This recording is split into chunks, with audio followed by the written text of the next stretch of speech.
کتنی بڑی بات ارشاد فرمائی، فرمایا لا تقنطوا من رحمت اللہ، تم نے میری رحمت سے نا امید نہیں ہونا۔ اللہ کی رحمت سے نا مالک کیا ملے گا؟ فرمایا ان اللہ یغفر الذنوب جمیعا، اللہ سارے گناہ معاف فرما دے گا۔ تو جن لوگوں کو اللہ کی رحمت پر، نبی کریم علیہ السلام تشریف فرما ہے، امام غزالی نے لکھا ایک بدو آ گیا، دیہاتی سادہ آدمی، سادے بندے بھی سادے ہوتے ہیں، ان کا بھی اپنا طرز زندگی ہوتا ہے۔ تو بدو آ گیا، سادہ آدمی تھا، آتے ہی السلام علیکم لے کے نا تو کوئی بات ہی نہیں کی، سیدھا سیدھا ہی کہتا یا رسول اللہ صلی اللہ علیہ وسلم یہ بتائیں قیامت کے دن حساب کس نے لینا ہے؟ رسول فرمانے لگے بھائی یہ تو بڑی صاف سی اور مختصر سی اور سادہ سی بات ہے، حساب تو اللہ تعالیٰ نے لینا ہے۔ اب اس نے جو لفظ کہے اللہ کے حبیب کی آنکھوں میں آنسو آ گئے، کہنے لگے اگر اللہ نے حساب لینا ہے پھر انشاءاللہ کرم ہی ہوگا۔ تو حضور فرمانے لگے تمہیں یہ امید کس طرح ہے؟ تو عرض کرنے لگے یا رسول اللہ کریم جب غالب آتا ہے تو معاف ہی کرتا ہے، جب کریم کا غلبہ ہوتا ہے نا، کریم بندہ جب کسی پہ قبضہ کر لے تو پھر معاف کرتا ہے، تو اللہ تو سب سے بڑا مہربان ہے۔ وہ بات کی اور اگلا جملہ ہی کوئی نہیں کہا، وہ چلے گئے۔ تو حضور علیہ السلام نے اب اس بات پر رزلٹ دیا، فرمانے لگے کریم محبوب بندہ سادہ تھا، بات بہت بڑی کر گیا ہے، بڑی بات کر گیا، سادہ آدمی۔ میرے عزیز، اللہ کی رحمت پر جن لوگوں کو امید ہو، انہیں موت سے ڈر، اور پھر جن کو محبوب کی ملاقات کا شوق ہو نا، ہم نے جان دے دی وعدہ دیدار پر، ہم سے وعدہ کیا گیا تھا کہ تم مرو گے نا تو تمہیں دیدار ملے گا، تو ہم نے جان ہی دے دی وعدہ دیدار پر، جان ہی دے دی وعدہ دیدار پر۔ اور پھر فرماتے ہیں نقد اپنا دام ہو ہی جائے گا، فرماتے ہیں ہم نے جان دی ہے اس وعدے پر کہ وہ ملے گا، تو امید ہے کہ یہ سودا ادھار نہیں۔ جیسے ہی قبر میں جائیں گے سامنے حضور کی زیارت نصیب ہو جائے گی۔ اس لیے لحد میں بھی عشق رخ شاہ کا داغ لے کے چلے، اندھیری رات سنی تھی سو چراغ لے کے چلے۔ یہ حدیث آپ نے بھولنی نہیں، یہ تنہائیوں میں یاد رکھنے کی روایت ہے، یہ تنہائیوں میں پڑھنے کی روایت ہے۔ یہ اپنے ذوق کو تازہ، جو لوگ کہتے ہیں نا وجد سرور کیف میں جانا چاہتا ہوں، وہ مشکات شریف کی اس حدیث کو دیکھے۔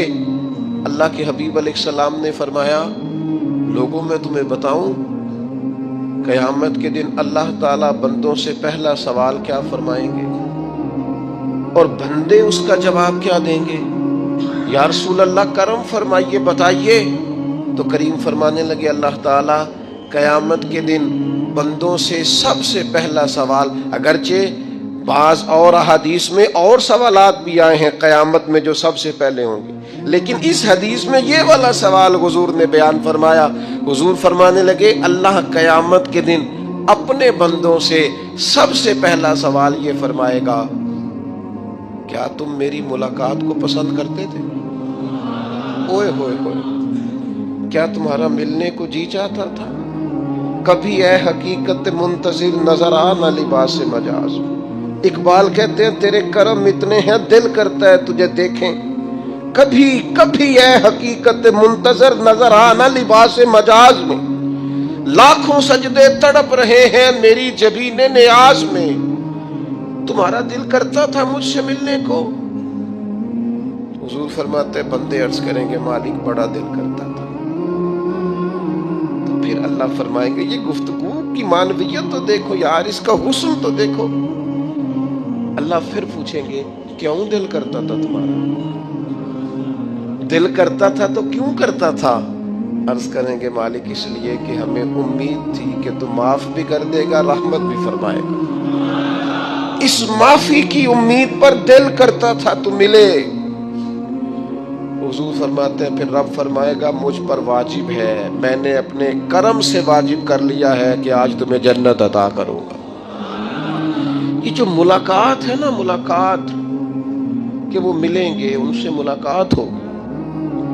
عمر بیت گئی نا نام جپتے، عمر بیت گئی نا تذکرہ کرتے ہیں۔ ہم سے بھی لوگ پوچھتے ہیں کیا کمائی کی، کیا زندگی میں حاصل کیا، تو ہم کہتے ہیں شرق سے غرب تک، ملک کے ایک کونے سے لے کر دوسرے کونے تک مدینے والے کی بات کی، حضور کا ذکر کیا، نبی پاک میں اپنی حیاتی تو قربان تھی، وہاں ساری محمد محمد پکیندے گزر گئی ساری۔ یہ اعزاز ہے، یہ کرم ہے۔ اب کیا ہوتا ہے، گناہگار لوگ ہیں، اتنا بڑا دعویٰ تو نہیں کر سکتے، لیکن دل تو چاہتا ہے نا کہ چلو جس کا نام لیا ہے اس کی کبھی زیارت بھی ہو، کبھی ملاقات بھی ہو، کبھی نظر کرم بھی ہو۔ کسی نے اپنے محبوب سے کہا تھا کہ ذرا ایک نظر مجھ پہ بھی کیجئے، تو قریب بیٹھے ایک شخص نے کہا یار تو نے بڑا دعویٰ کیا ہے، جو محبوب ہوتے ہیں ان کو تکلیف نہیں دی جاتی، تو کہتا ہے پورا چہرہ ہی تیری طرف پھیرے۔ تو پھر اس نے اس درویش سے پوچھا کہ میں بھلا پھر کیا کروں، میرا دل تو میرا بھی کرتا ہے نا، چلو یہ تو آپ کی بات ٹھیک ہے کہ اب میں محبوب سے کہوں کہ اتنی تکلیف کرے کہ میری طرف پورا رخ پھیرے تو ٹھیک نہیں، تو پھر بتائیں میں کیا کروں؟ تو اس نے کہا ان راہوں میں کھڑا ہو جا جن راہوں کی طرف وہ کریم دیکھتا ہے۔ چلو اسی با کردار کو دیکھتے دیکھتے بیچ میں تیرے اوپر بھی نظر، مجھ پہ محشر میں نصیر ان کی نظر پڑ ہی گئی، مجھ پہ محشر میں نصیر ان کی نظر، اوئے ہوئے اللہ کرے آپ کو بھی وہ لطف آئے جو مجھے آ رہا۔ کہتے مجھ پہ محشر میں نصیر ان کی نظر، یہ انتہائی عاجزی ہے کہنے والے کی۔ اس نے بالکل اپنے آپ کو ختم کر کے کہا کہ میں قابل تو نہیں تھا، اور میں پھر تکلیف دیتا کہ میری طرف دیکھیں، اسپیشل میرے لیے وقت نکالیں، پر کرم یہ ہوا کہ مجھ پہ محشر میں نصیر ان کی نظر پڑ ہی گئی۔ کہنے والے اسے کہتے ہیں خدا کا کرنا، کہنے والے اسے کہتے ہیں خدا کا کرنا۔ اللہ نے کیا کہ نظر مجھ پر پڑ ہی گئی، اور جب پھر پڑ گئی تو تیری ایک نظر کا کمال ہے اور میری زندگی کا سوال ہے، بس جب پڑ گئی تو سو پھر پڑ گئی۔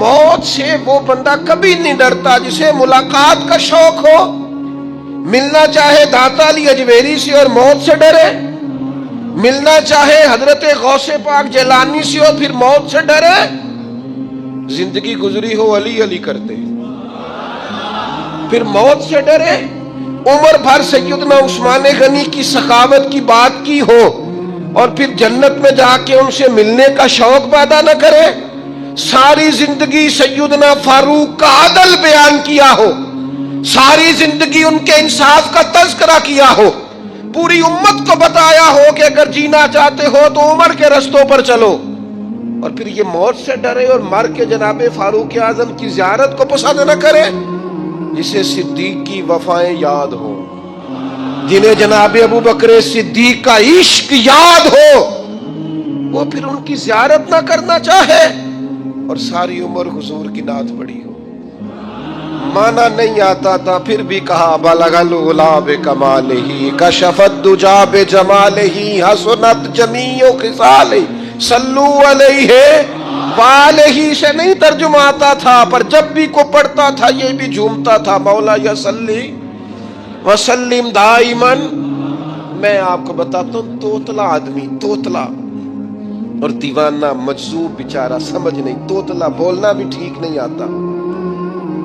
مجھے نماز کا سلام پھرا تو وہ جلدی آ گئے، وہ ایک مجذوب آدمی اتنے سادے تھے، تو سلام لی تو کہنے لگے میں گل کرنی سی، تو میں نے ان سے کہا کہ تھوڑی دیر کے بعد ملتے ہیں۔ سادہ آدمی ہے، اللہ مجھے معاف کرے، میں کوئی نقل تو نہیں ان کی اتار سکتا، اس زبان کو ہم توتلی نہیں کہتے، ہم اس زبان کو بلالی زبان کہتے ہیں۔ یہ بڑی خوبصورت زبان ہوتی ہے، یہ جو توتلے لب و لہجے ہوتے ہیں نا، وہ جب بچہ پوری طور پہ اماں نہیں کہہ سکتا، توتلا ہوتا ہے، تو کوئی مزہ آتا ہے اماں کو اماں کہلوانے میں۔ جب وہ پوری طور پر باپ کو بابا نہیں کہہ سکتا اور توتلا ہوتا ہے تو کوئی مزہ آتا ہے کہنے میں۔ وہ جب دادی نانی دادا کہتا ہے تو دادے کا دل کرتا ہے یہ 100 بار کہے، چونکہ اسے کہنا نہیں نہ آتا، لیکن اس تتلاہٹ میں جو اس کو لطف آتا ہے. مجھے بڑے لوگ آ کے شعر سناتے ہیں، میں نے بڑے خوشگلو نعت خانوں سے زندگی میں سنا ہے. وہ صاحب میرے پاس آئے اور میں نے کہا بعد میں ملیں گے. تو سادہ آدمی ہے، مجذوب ہے، پورا شعور نہیں رکھتا. مجھے کہنے لگا مصطفیٰ جان رحمت کے بعد، مصطفیٰ جان رحمت پہ لاکھوں سلام کے بعد، یعنی معنی یہ تھا کہ سلام کے بعد. اب بڑے بڑے سریلے بندوں سے بھی بندہ سنتا ہے، میرا دل کرے. اور میں نے جان بوجھ کے ان سے کہا دوبارہ کیا جائے ذرا، کیونکہ توتلے تھے نا. میں نے کہا تو کہنے لگے مصطفیٰ جان رحمت پہ لاکھوں سلام کے بعد. او میرے عزیز یاد رکھو، ساری زندگی حضور کی نعتیں پڑھی، نبی پاک کے تذکرے سنے، اب موت سے ڈر جائیں؟ حالانکہ موت تو ایک پل ہے، پل سے گزریں گے تو سامنے اللہ کا دیدار بھی ہوگا، مدینے والے کی زیارت بھی نصیب ہوگی. تو زیارت ہوگی اور ہر نظر کانپ اٹھے کہ محشر کے دن خوف سے ہر کلیجہ دہل جائے گا. اوڑھ کر کالا جبہ وہ آ جائیں گے اور سارے محشر کا نقشہ بدل جائے گا. یہ موت کا خوف نکالنے والی چیزیں ہیں، ڈر. اچھا مجھے ایک بات بتائیں، یہ میں امید کی بات کرنے لگا ہوں.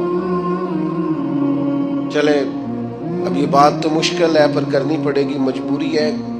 کبھی کبھی ابا جی سے مار بھی پڑ جاتی ہے بندے کو، گھر میں کو 2-4 لگ بھی جاتی ہیں. تو اس وقت نا جو سب سے بڑا سہارا کسی کو نصیب ہوتا ہے وہ یہ ہوتا ہے کہ اللہ کرے اماں گھر میں موجود ہو.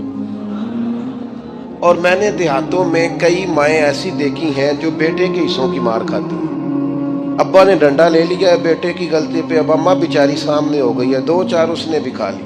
یہ بات آپ سمجھیں، موت کا خوف نکالنے کے مفہوم میں بات عرض کر رہا ہوں. اماں موجود ہو نا گھر میں تو ابا سختی بھی کرنے لگے تو کسی وقت احساس ہوتا ہے کہ جناب یہ سختی نہیں ہوگی کیونکہ میری اماں، اور اماں پوری وکیل بن جاتی ہے کہ نہیں تو نہیں پتا، وہ ہو گئی غلطی، وہ فلانے دے منڈے نے خراب کیتا ہے.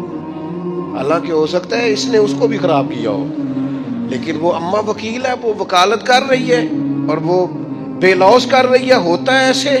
اس بات کو سمجھ لے اچھے طور پر، موت کا خوف نہیں، ڈر نہیں، اس لیے کہ گھر میں ماں موجود ہو تو باپ کا ڈر نہیں ہوتا.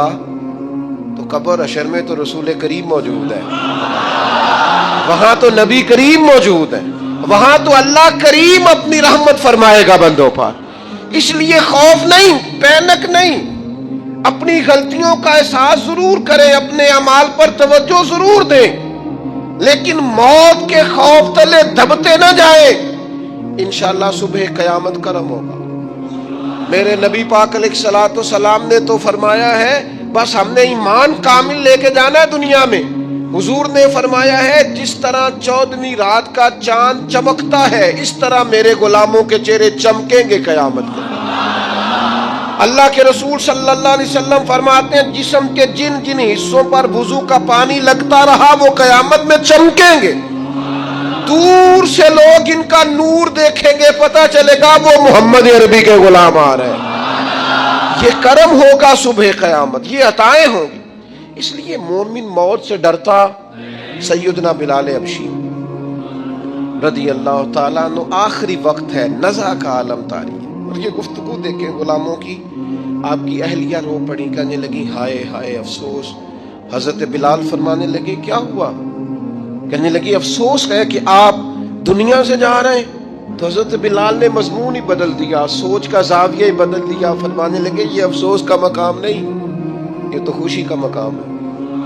اس لیے کہ میری آج آنکھیں بند ہوں گی، قبر میں کھلیں گی، مدینے والے محبوب سے بھی ملوں گا، حضور کے غلاموں سے بھی ملوں گا صلی اللہ تعالی علیہ وسلم. تو موت تو مقام مسرت ہے، اور اگر یہ مل جائے زندگی میں. ایک بدو ایمان لے آئے، ابن ماجہ میں موجود ہے. حضرت ابو ہریرہ رضی اللہ تعالیٰ عنہ حدیث کے راوی ہیں، فرماتے ہیں ایک بدو ایمان لائے اور انہوں نے حضور علیہ السلام کے ساتھ ہجرت بھی کی. ابن ماجہ میں موجود ہے. تو نبی پاک علیہ السلام نے نا انہیں ایک صحابی کے ساتھ کر دیا. اب ان کے کام کاج میں مصروف ہو گئے ان کے ساتھ. تو حضور علیہ السلام نے نا ایک جگہ سے مال غنیمت آیا تو طریقہ مبارکہ یہ تھا کہ مال غنیمت میں سب کو حصہ دیا جاتا تھا. اگرچہ وہ جہاد پہ نہیں گئے لیکن حضور نے انہیں بھی حصہ دیا تو وہ صحابی تو رو پڑے. عرض کرنے لگے حضور میں اس کے لیے تو ایمان نہیں لایا تھا. حضور نے فرمایا پھر بتائیے گرچہ حضور جانتے ہیں کس لیے لائے تھے. عرض کی حضور میں تو اس لیے ایمان لایا تھا کہ میں رب کی راہ میں لڑوں گا اور میں اپنی جان پیش کروں گا. میں شہادت کے لیے ایمان لایا تھا. مجھے یہ مال دولت نہیں چاہیے. تھوڑی ہی دیر گزری کہ ایک اور مارکے کا اعلان ہو گیا, جنگ کا اعلان ہو گیا. حضور نے فرمایا چلو. وہ گئے اور چند ہی لمحے گزرے کہ وہ میدان میں اترے اور پھر شہید ہو گئے. صحابہ کرام ان کی مقدس لاش مبارک کو اٹھا کے محبوب کے قدموں میں لائے تو نبی کریم نے کیا خوبصورت بات ارشاد فرمائی. حضور فرمانے لگے دیکھو اس نے اللہ کی تصدیق کی ہے تو رب نے بھی اس کی تصدیق فرما دی. اور پھر یہ دو جملے محبوب کہتے کہتے اٹھے اور پھر حضور نے اپنا جبہ مبارک اتارا اور اتار کے فرمایا اس بندے کو نہ اس جبے میں کفن دے دو, اس میں اسے کفن دو, اس لیے کہ تو شہادت کے لیے ایمان لایا. موت کی آنکھوں میں آنکھیں ڈال کے جیا, اپنی زندگی کمزور نہ گزارو. مسلمانوں پہ کافر کا روب طاری ہو گیا ہے. ایک تو ہوتا ہے نا کہ کوئی مدد کرنا, کوئی آگے بڑھنا, فلسطین کا نام تک نہیں لے رہے حکمران زبان سے, ذکر تک نہیں کر رہے, چینل ذکر نہیں کر رہے. اتنا روب, اتنا کفر کا خوف, صرف اس لیے کہ ہمیں موت کا ڈر ہے. مر جائیں گے تو بستر پہ نہیں مریں گے, بیماریوں سے نہیں مر جاتے لوگ. خدا کے بندو اپنی زندگی میں اتنا خوف اگر موت کا پیدا کر لو گے. حضرت سعید ابن جبیر رضی اللہ تعالیٰ عنہ بہت بڑے فقیہ تھے. حجاج بن یوسف نے بلایا اور کہنے لگا میں تمہیں موت دینے لگا ہوں, مار دوں گا تمہیں. بڑا ظالم آدمی تھا, بڑے لوگ اس نے قتل کیے تھے. حضرت سعید رضی اللہ تعالیٰ عنہ مسکرا پڑے اور غصے میں آیا, کہنے لگا کیوں ہنستے ہو؟ فرمانے لگے تو بڑا بیوقوف ہے, تجھے کس نے کہا زندگی اور موت تیرے ہاتھ میں, یہ تو تب آئے گی جب میرا رب چاہے گا. کہنے لگا لے جاؤ ان کو اور جا کے قتل کر دو. تو وہ جب جلاد لے جا رہے تھے تو آپ اور کھل کے مسکرائے, ہنسے. یہ آپ کی طاقت ہے کہ موت کو دیکھ کے مسکراہٹ ہو, لبوں پہ تبسم, رقصہ ہو, مسکرائے.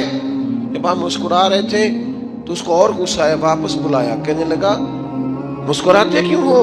فرمانے لگے تیری جرت پہ مسکرا رہا ہوں اور اس بات پہ مسکرا رہا ہوں کہ رب کتنا بے نیاز ہے, تیرے جیسے لوگوں کو بھی مہلت دے رکھی ہے.